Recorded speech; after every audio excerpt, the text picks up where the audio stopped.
जय हिंद दोस्तों, सागर ज्ञान अर्जन में आप सभी का स्वागत है। हमारा आज का लेक्चर है विश्व का भूगोल। हमारी फर्स्ट यूनिट है और आज हम विश्व में जो पाए जाने वाले मुख्य पर्वत होते हैं उनको जानेंगे फ्रेंड्स। जो हमारा पर्वत वाला टॉपिक है, हमारा ये लेक्चर हमारे MPPSC मेंस का जो सिलेबस है 2020 के अकॉर्डिंग तैयार किया हुआ है। फ्रेंड, हमारे जो MPPSC मेंस में हमारा फर्स्ट पेपर का सेकेंड पार्ट जो है हमारा भूगोल वाला, उसका हम लाइन बाय लाइन हमारा स्टार्ट कराए हमने ये सिलेबस, जिसमें हम नए सिलेबस यानी हमारा 2020 का जो नया सिलेबस आया है उसके अकॉर्डिंग हम नोट्स क्रिएट कर रहे हैं। और प्रीवियस ईयर पेपर के क्वेश्चंस जो हमारा टॉपिक है, जैसे हमारा ये पर्वत टॉपिक है, इससे संबंधित जितने भी पिछले गत वर्षों में प्रश्न पूछे गए हैं उनकी लिस्ट और हम उन सब क्वेश्चंस को और साथ ही साथ में हमारे रिटर्न नोट्स जो रहेंगे मेंस के अकॉर्डिंग और प्री के अकॉर्डिंग हम बनाएंगे। फ्रेंड, इसमें हमारा प्री यानी कि जो फैक्ट रहेंगे, इंपॉर्टेंट फैक्ट्स हम इसमें इंक्लूड करेंगे, और मेंस के अकॉर्डिंग यानी कि हमारा 3 नंबर का, 5 नंबर का और 11 नंबर के जो क्वेश्चन आते हैं उस लेवल के हम आंसर बनाएंगे, जो कि आपको एग्ज़ाम में ज़्यादा दिक्कत ना आए। तो फ्रेंड, हमारा जो ये सिलेबस है पर्वत, हमारी जो फर्स्ट यूनिट है विश्व का भूगोल, इसमें फर्स्ट चैप्टर है पर्वत, पठार, नदी और जलवायु, इन सब से संबंधित हमारा फर्स्ट चैप्टर है। तो फर्स्ट चैप्टर का हमने लिया है पर्वत। फ्रेंड, पर्वत के बारे में हम पढ़ेंगे इस लेक्चर में, और हमारे जितने भी सब्जेक्ट हैं हमारे MPPSC मेंस में जितने भी पेपर हैं सबके हम सिलेबस इसमें लेकर आ रहे हैं। और साथ ही साथ में हमारा जो MP कांस्टेबल है उसको भी हमने लाया है, प्रीवियस ईयर क्वेश्चन पेपर को हम उसमें आपको एक्सप्लेन कर रहे हैं। और साथ ही साथ में हमारे करेंट अफेयर्स की भी सीरीज़ चल रही है फ्रेंड। तो हमारा जो पर्वत वाला है फ्रेंड, अभी हमारे हिस्ट्री के हो चुके हैं, अब हमारा ये भूगोल का फर्स्ट पार्ट है जिसमें हम पर्वत के बारे में बताएंगे। फ्रेंड, पर्वत को हमने 3 भागों में डिवाइड किया है, यानी हमारा जो लेक्चर होगा वो 3 भागों में होगा, क्योंकि इससे संबंधित बहुत प्रश्न बनते हैं, बहुत से प्रश्न पूछे गए हैं और हमें हर एक चीज़ को डिटेल में बताना है। तो हमारा ये 3 भागों में बनेगा। तो फ्रेंड, हमारा जो फर्स्ट पार्ट होगा उसमें हम भौतिक भूगोल देखेंगे कि भौतिक भूगोल क्या है पृथ्वी का, और महाद्वीप एवं प्रमुख प्रायद्वीप के बारे में देखेंगे कि जो हमारे महाद्वीप हैं उनसे संबंधित जो इम्पोर्टेंट क्वेश्चंस आते हैं वो क्या क्या हैं। नेक्स्ट हमारा फर्स्ट वाले में हमारा फर्स्ट वाले में क्या क्या रहेगा, हमारा महाद्वीप और भौतिक भूगोल। और हमारा जो सेकंड पार्ट रहेगा वीडियो इस लेक्चर का, वो रहेगा पर्वत के रूप और पर्वतों का वर्गीकरण। उसमें हम 2 टॉपिक को देखेंगे। पहला पर्वत के रूप देखेंगे फ्रेंड, पहला हम देखेंगे पर्वत के रूप, और सेकंड हमारा उसी में रहेगा पर्वतों का वर्गीकरण। ये हमारे सेकंड लेक्चर में रहेगा। और जो हमारा थर्ड लेक्चर रहेगा जिसमें हम प्रमुख सिद्धांत देखेंगे। फ्रेंड, प्रमुख सिद्धांत यानी कि जो कुछ वैज्ञानिकों ने सिद्धांत दिए हैं जो हमारे एग्जाम के पॉइंट ऑफ व्यू से बहुत ही इंपॉर्टेंट है। इसमें से 11 नंबर का क्वेश्चन बनता है फ्रेंड, है ना। हर एक यूनिट, हम जानते हैं हमारा जो नया सिलेबस है उसमें हर एक यूनिट 30 नंबर की है। तो ये इस यूनिट का जो ये चैप्टर है ये भी आपके 30 नंबर के अंतर्गत ही आता है। तो आपको इसमें क्या करना है कि हम जो नोट्स, अगर आपको इसका PDF चाहिए, ये नोट्स का PDF चाहिए, तो आप टेलीग्राम ग्रुप पे जाकर देख सकते हैं, नहीं तो आप इसमें से भी इसको नोट कर सकते हैं। फ्रेंड्स, जो हमारे नोट्स हैं ये खुद ही के बनाए गए हुए हैं, और हमने अलग अलग जो वेबसाइट्स होती हैं और यूट्यूब चैनल हुआ और अन्य चीज़ों से हमने जानकारी एकत्रित की है, तब जाके हमने ये पर्वत वाला टॉपिक क्लियर किया है फ्रेंड। तो आप इसको पूरा देखिए, हमारे तीनों पार्ट्स को देखिए, क्योंकि आपको इसमें बहुत सारी जानकारियाँ ऐसी देखने को मिलेंगी जो एग्ज़ाम में आपके काम आएंगी, चाहे वो प्री हो, मेंस हो, आपका रेलवे, SSC, बैंक, कोई भी UPSC, कोई भी अगर आपका एग्ज़ाम है तो उसके लिए ये बहुत ही इंपॉर्टेंट होगा। और फिर फ्रेंड हमारी चल रही है 5000 क्वेश्चन, 5000 हम क्वेश्चन लेकर आ रहे हैं MCQ। उसमें हम क्या करते हैं, जो हमारे लेक्चर्स रहते हैं उन्हीं के हम प्रैक्टिस सेट लगवाते हैं उसमें। तो उसमें आपको खुद को पता चलेगा कि आपकी तैयारी कितनी हुई है। अभी हमारा जो हिस्ट्री है उसमें हमारे सिंधु घाटी की सभ्यता, वैदिक काल और हमारा प्राचीन भारतीय इतिहास के स्रोत, ये 3 चैप्टर्स हुए हैं, उनके हमने PDF क्वेश्चन MCQ लगवाई हैं। अभी और भी हमारे आने वाले हैं, और हमारा इसके बाद जो नेक्स्ट रहेगा वो पर्वत का MCQ रहेगा, तो आप उसको ज़रूर लगाना फ्रेंड्स। तो देखिए, हमारा जो ये वाला लेक्चर है इसमें हम भौतिक भूगोल में क्या क्या पढ़ेंगे, भू आकृतिक विज्ञान पढ़ेंगे, जलवायु विज्ञान पढ़ेंगे, समुद्र विज्ञान पढ़ेंगे और जैव भूगोल को देखेंगे। नेक्स्ट हमारा जो रहेगा उसमें महाद्वीप एवं प्रमुख प्रायद्वीप, इसमें हम क्या क्या पढ़ेंगे, एशिया यानी कि हर एक महाद्वीप से ऐसी जानकारियां जो बाकी किसी अन्य महाद्वीप में हमें देखने को नहीं मिलती है, वो हम इस लेक्चर में देखेंगे। पहला हमारा एशिया रहेगा, अफ्रीका रहेगा, उत्तरी अमेरिका, दक्षिणी अमेरिका, अंटार्कटिका, यूरोप और ऑस्ट्रेलिया। ये हमारे कुछ प्रमुख टॉपिक रहेंगे फ्रेंड। नेक्स्ट जो हमारा लेक्चर रहेगा, इसका जो सेकंड पार्ट रहेगा, उसमें हम पर्वत के रूप देखेंगे। तो क्या क्या देखेंगे? कटक, श्रेणी, श्रृंखला, प्रणाली, वर्ग, समूह, शिखर, ये कुछ प्रकार होते हैं, ये जो कुछ रूप होते हैं पर्वतों के, ठीक है। नेक्स्ट हमारा पर्वतों का वर्गीकरण में हम देखेंगे कि पर्वत निर्माणकारी युग के आधार पर देखेंगे, उनको जो वर्गीकरण किया गया है, क्लासिफाई किया गया है। सेकंड हमारा रहेगा निर्माण विधि के आधार पर, ये हमारा रहेगा फ्रेंड सेकंड लेक्चर में, यानी सेकंड पार्ट में। और हमारा जो फाइनल थर्ड पार्ट होगा, हम उसमें देखेंगे प्रमुख सिद्धांत, कौन कौन से? भूसन्नति का सिद्धांत देखेंगे, तापीय संकुचन का सिद्धांत देखेंगे, महाद्वीपीय विस्थापन का सिद्धांत देखेंगे और प्लेट विवर्तनिकी के सिद्धांत देखेंगे फ्रेंड। वैसे तो मोस्ट ऑफ 7 से 8 सिद्धांत है प्रमुख, लेकिन हम उनमें से सिर्फ 4 सिद्धांतों को डिटेल में पढ़ेंगे, क्योंकि यही एग्जाम में ज़्यादातर पूछे जाते हैं फ्रेंड्स, ठीक है। अब हम देख लेते हैं कि पिछले गत वर्षों में किस प्रकार के प्रश्न पूछे गए हैं फ्रेंड। 2016 में पूछा गया है कि ग्रेट डिवाइडिंग रेंज को परिभाषित कीजिए। ग्रेट डिवाइडिंग रेंज क्या होता है, हमको वो परिभाषित करना है, ये 3 नंबर में पूछा गया था। सेकंड हमारा क्वेश्चन आता है 2017 में पूछा गया कि प्लेट विवर्तनिकी सिद्धांत क्या है? प्लेट विवर्तनिकी का सागर तली प्रसार एवं महाद्वीपीय विस्थापन में भूमिका का वर्णन कीजिए। ये हमारे 15 नंबर में आया था फ्रेंड। फिर सेकंड हमें 2018 में यही क्वेश्चन पूछा गया था कि प्लेट विवर्तनिकी सिद्धांत के आधार पर हिमालय पर्वत की उत्पत्ति को समझाइए फ्रेंड, ठीक है। ये 3 क्वेश्चन हमारे पिछले वर्षों में पूछे गए हैं। अब हमारे लेक्चर को हम स्टार्ट करते हैं फ्रेंड्स। और देखिए, आप अपना जो विश्व का भूगोल फर्स्ट यूनिट जो है फ्रेंड, इसमें से मेंस प्री में भी बहुत से क्वेश्चन पूछे जाते हैं। एमपीपीएससी के अलावा भी ऐसे बहुत से एग्जाम होते हैं जिसमें नाम दे दिया जाता है और हमें बताना रहता है कि ये कौन से महाद्वीप में या कौन सी कंट्री में स्थित है, या कौन सा बड़ा है, कौन सा छोटा है। इस प्रकार के जो क्वेश्चंस होते हैं मिसलेनियस वाले, ये यहीं से बन के निकलते हैं। तो फ्रेंड, हमारा जो फर्स्ट यूनिट है विश्व का भूगोल, इसमें हम चैप्टर 1 में क्या क्या करेंगे? भौतिक लक्षण देखेंगे, किन किन के, पर्वत के, पहाड़ पठार के, मैदान के, नदियों के, झीलों के और हिमनद के। ये हमारे जो 6 टॉपिक हैं, ये हम इस चैप्टर में देखेंगे। इसके अलावा हमें बाहर कहीं नहीं जाना, जो सिलेबस दिया है सिर्फ उसी को फॉलो करना है, नए पैटर्न में, जो हमारा नया सिलेबस आया है उसके अकॉर्डिंग फ्रेंड। तो हम सबसे पहले इसको जानने के लिए, पर्वतों को जानने के पहले, ये पूरी चीज़ों को जानने के पहले हम सबसे पहले इसका भौतिक देख लेते हैं, आखिर है क्या भौतिक भूगोल, क्या है देखते हैं। भौतिक पर्यावरण और उन विविध गतिविधियों से संबंधित है जो कि पृथ्वी के भौतिक पर्यावरण में परिवर्तन लाती है। मतलब कि भौतिक भूगोल, भौतिक पर्यावरण और वो गतिविधियां जो पृथ्वी के भौतिक पर्यावरण यानी कि पृथ्वी का जो एनवायरनमेंट है उसमें चेंज लाती है, वो चीज़ें भौतिक भूगोल कहलाती हैं। जैसे कि अगर कहीं पे पहाड़ बनते हैं या कहीं पे पठार बनता है, तो वो क्या कर रहा है? वो हमारे भौतिक का भूगोल चेंज कर रहा है, हमारे भौतिक के भूगोल को क्या कर रहा है? पहले से बदल रहा है, उसके शेप को, उसके साइज को और उसकी जो क्लासिफिकेशन है उनको वो बांट रहा है। तो वो चीज़ भौतिक भूगोल कहलाती है। इसकी विविध उपशाखाएं, देखिए फ्रेंड, इसकी कुछ उपशाखाएं हैं, हम उनके बारे में देखते हैं। पहला है हमारा भू आकृति विज्ञान।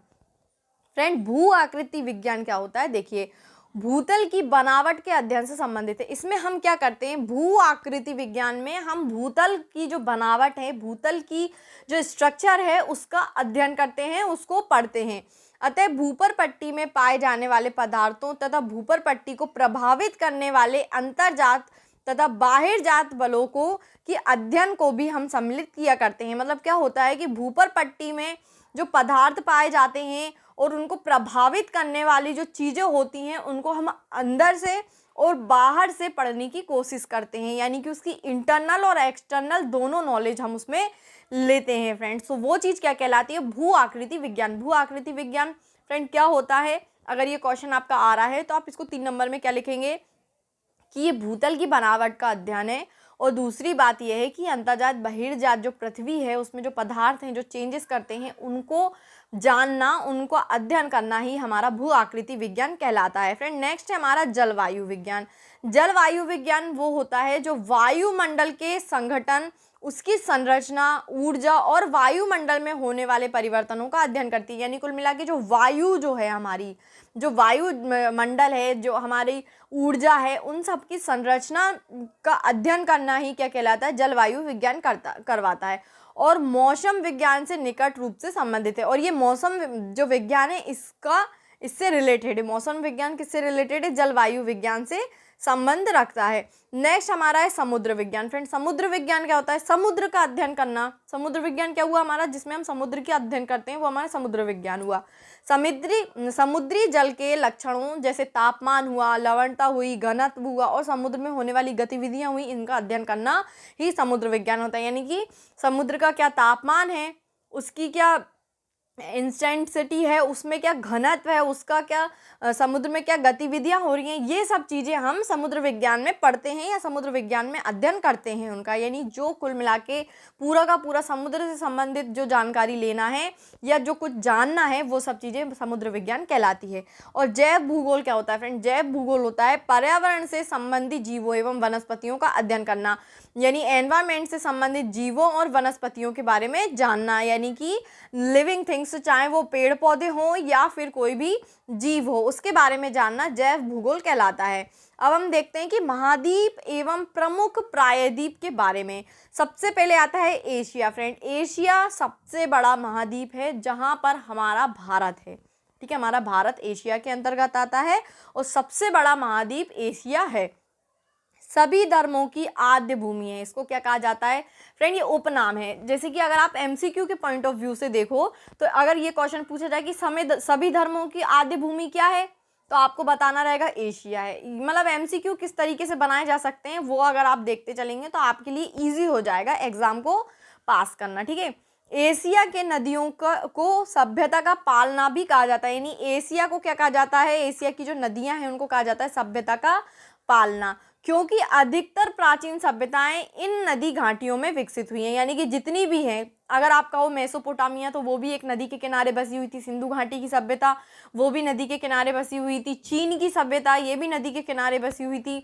तो ये जो सभ्यताएं हैं, जितनी भी सभ्यताएं हैं प्राचीन काल की, वो सारी की सारी नदियों के किनारे बसी हुई हैं, इसलिए इसे सभ्यता का पालना भी कहा जाता है। फ्रेंड नेक्स्ट हमारा आता है अफ्रीका। अफ्रीका क्या है? एशिया से छोटा है। ठीक है, एशिया के बाद अफ्रीका का। हमने जो इसमें महाद्वीप की सीरीज रखी है ये बड़े से छोटे तक की रखी है। यानी सबसे बड़ा हमारा एशिया हुआ, उससे छोटा हमारा अफ्रीका हुआ। ठीक है, सभी युगों की प्राचीनतम व नवीनतम संस्कृतियां मिल जाती हैं। यानी हर युग की, चाहे आप प्राचीनतम पुरानी से पुरानी और नई से नई, हमें संस्कृति अफ्रीका में देखने को मिलती है। एकमात्र महाद्वीप जिससे होकर विषुवत व्रत, कर्क व्रत और मकर व्रत गुजरते। फ्रेंड मोस्ट इंपॉर्टेंट फैक्ट है ये कि विषुवत, कर्क और मकर व्रत तीनों की तीनों केवल एकमात्र अफ्रीका से निकलती हैं। मतलब कि ये तीनों मतलब ये जो महाद्वीप है इससे 3 हमारी व्रत गुजरती हैं। ठीक है, बाकी सब जो हमारे महाद्वीप हैं उनसे 1 या 2 ऐसी गुजरती हैं, लेकिन इससे हमारी तीनों की तीनों